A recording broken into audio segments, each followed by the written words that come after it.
This story is a sad story.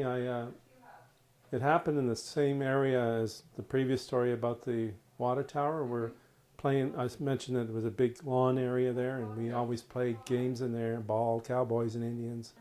This particular was in just after school stopped. The summer I finished grade 1, I believe it was. So I was only like 6 years old. Um, it was an open area. It was on the edge of town, and we were in there playing ball. And all of a sudden, these two teenage girls that lived in the neighborhood came up screaming and crying and saying, "Get an ambulance, get an ambulance." And we found out what happened. There was a little boy had got run over by a car. Us being kids, we ran down to the scene, and it was one of the neighborhood boys. It was a 4-year-old boy. His name and he lived just down below the water tower, about 3, and then just below that there was a little convenience store called Doris and Ann's. Still exists today. It's called S&E Grocery, and he lived about maybe 100 yards up from that store. He and his sister were walking to the store.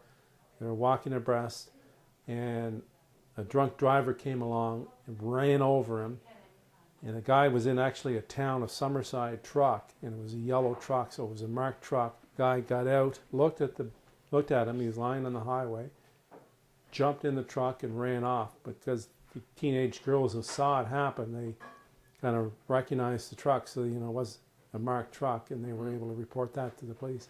But anyway, thing I remember, and I shouldn't have been exposed to that at this age, but going down there, running down there, he was on the highway, and he was laying on the highway just like with a big pool of blood around him.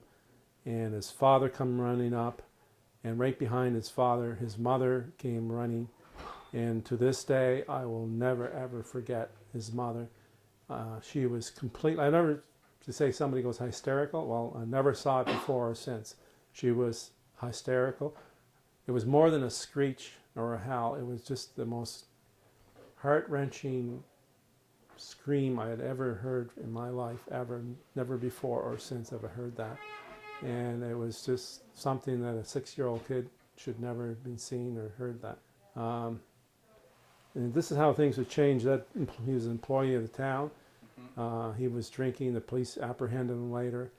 And this family were not a well-off family. They didn't have any influence or power. So charges were never laid, unlike they would be today, because the man said if he was charged, he would commit suicide. So no charges were laid. It was total injustice. Some things have improved in that regard. But I'll never forget that. Seeing it. To this day, I close my eyes and I can see him lying there in that pool of blood. And I can hear his mother with the most awful wailing I've ever seen or heard of since. Remember that the family within a few weeks moved, and they went. I've never seen them since. I don't know what happened to them. I don't know if they still live in the province or not. Of course, when you're 6, you don't have the ability to follow up on that. But it was bad enough to lose a child through sickness, but under those conditions and the lack of justice being followed up on, it was just, it was heart-wrenching.